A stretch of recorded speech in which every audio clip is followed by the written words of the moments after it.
Good morning, everybody. It's Kinte, a.k.a. Mr.KleanKutHimself. The other night, I read the story of the little red hen to the kids. I try to make everything a learning experience, so I asked the kids, what did you learn about the story?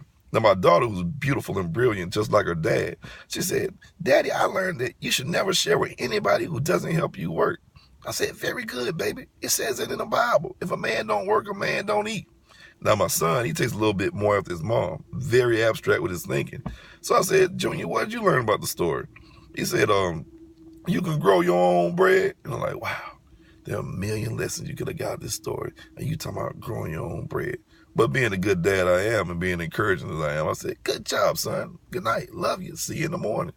But as I'm laying in the bed, reviewing the story in my head, Junior started to make a lot more sense than I thought he did. I mean, the story starts out with the little red hen walking across the farm, scratching through the dirt, and she finds a grain of wheat. She said, if I eat this grain of wheat, she said, I won't be hungry no more tonight. She said, but if I plant this grain of wheat, I'll never be hungry again, ever again in my life, because I can grow as much as I want and eat whenever I want. And it's funny to me because I know this is not the first time that she has walked by and scratched up a grain of wheat.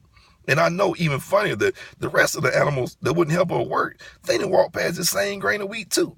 And I was wondering why no one else ever got this idea to plant this grain instead of eating it. Then I started thinking to myself, you know what? They're so used to that farmer coming out there and giving them what he wants them to have that no one ever got the idea to go and try to grow their own. I know a lot of y'all probably missed that. But what I said is, how many people do you think passed by them empty buildings over there by Brown and Williamson before Warren Buffett came through and said, you know what? I'm going to start up this thing, government employee insurance company, and I'm going to call it Geico for short. How many people do you think passed by them plazas, them empty buildings out there by Roses before someone came along and said, you know what? A nail shop can go right here, a barber shop can go right there, and a Dollar General will be great. The moral of this story is very simple. If you're going somewhere this morning where you're the employee and not the employer, you ain't no different than that duck, that cow, or that dog that wouldn't help the little red hen. We got to wake up and stop letting people tell us how much we worth when they want us to eat, how much we supposed to eat, and wake up and realize, like my 5-year-old son, that you too can grow your own bread. Amen. Amen. Now, we're going to be up here all day till 8 o'clock. Feel free to give us a call if you have any questions, concerns, you want to make an appointment. Just stick your head in the door. Get some great stimulating conversation. We got a great family environment. We're here for you. We're trying to put back into the community. We're trying to be here forever like Grant says. So if you have any questions or concerns, feel free to give us a call at 678-570-2813.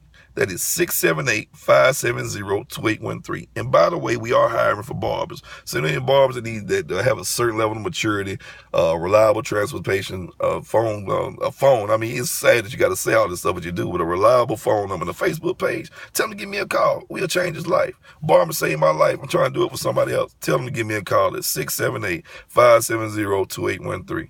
Team KKBS. Join the movement.